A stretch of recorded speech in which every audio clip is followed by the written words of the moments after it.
Good morning. Here for some cold plunge wisdom. It is 49 degrees, cold, but it will be invigorating. I will focus on the good that will come from it. I hope you're having a good day. It's a bright, beautiful day. I feel like I got a huge amount done in the last couple of weeks, learning things that stretched me, things that are outside my comfort zone, and that can be draining. My unique gifts and talents are intuitive and problem solving and going deep, being able to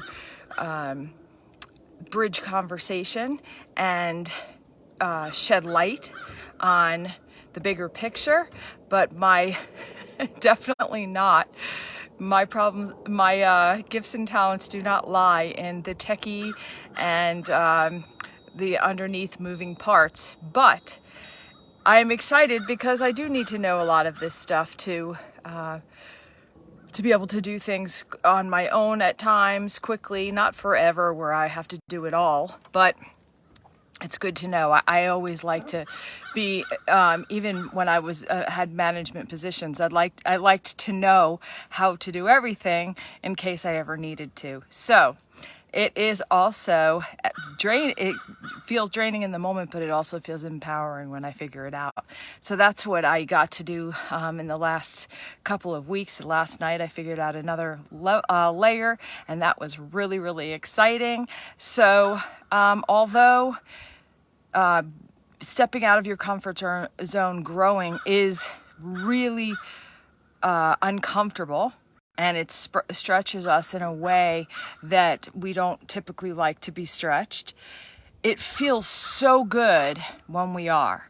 And we don't get to experience that when we're in our comfort zone. So many people, I think the statistics are 90% of people stay in their comfort zone most of the time. And that is why we feel bored. That is why we get depressed, even anxious, and even losing sleep, because we're not really in our purpose. We're not reaching for higher. And reaching for higher is within us. It's our gifts and talents that are within us, that are waiting to be birthed, that are waiting to be bigger, and they are bigger than us. And the cool thing is that our guidance, our inspiration, those tugs, if we listen to the call, will pull us one morsel at a time. So it's not like, we have to be overwhelmed like eating an elephant. One piece at a time. It's and we do get that. We get that guidance, and the trick is to listen to the guidance and to have faith that you will get the next morsel. And by taking steps and inspiration and faith and inspiration, it's exciting. It's like an adventure. It's scary, just like an adventure. If you're climbing a mountain, you don't know what's going to come around the corner, but it's so invigorating, and you feel so alive doing it because you're present and you're listening, and your body will tell you when you're in danger. Your body will tell you when something's not in alignment. Your soul will speak to you through your body, and it's really cool how it all works. Your body, mind, and spirit really do work together, and when we tap into the innate part of ourselves, we get that next thing. We get the next right thing. That's why I believe hindsight's 20/20, not just because we know what happened, but because we remember the red flags, gut feelings, and inspiration and intuition, right? We know when we got that feeling we shouldn't have done it and we did it anyway, or we shouldn't have trusted this and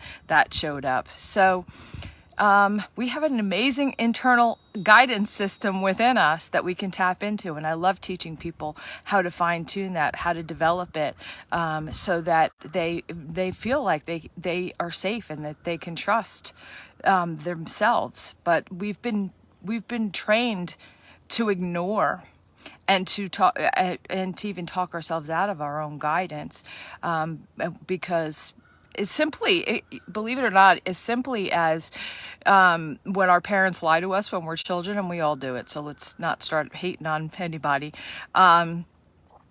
The kid is so intuitive, right? The kid comes out like this perfect this perfect intuit, and then we then gets kind of put into our world of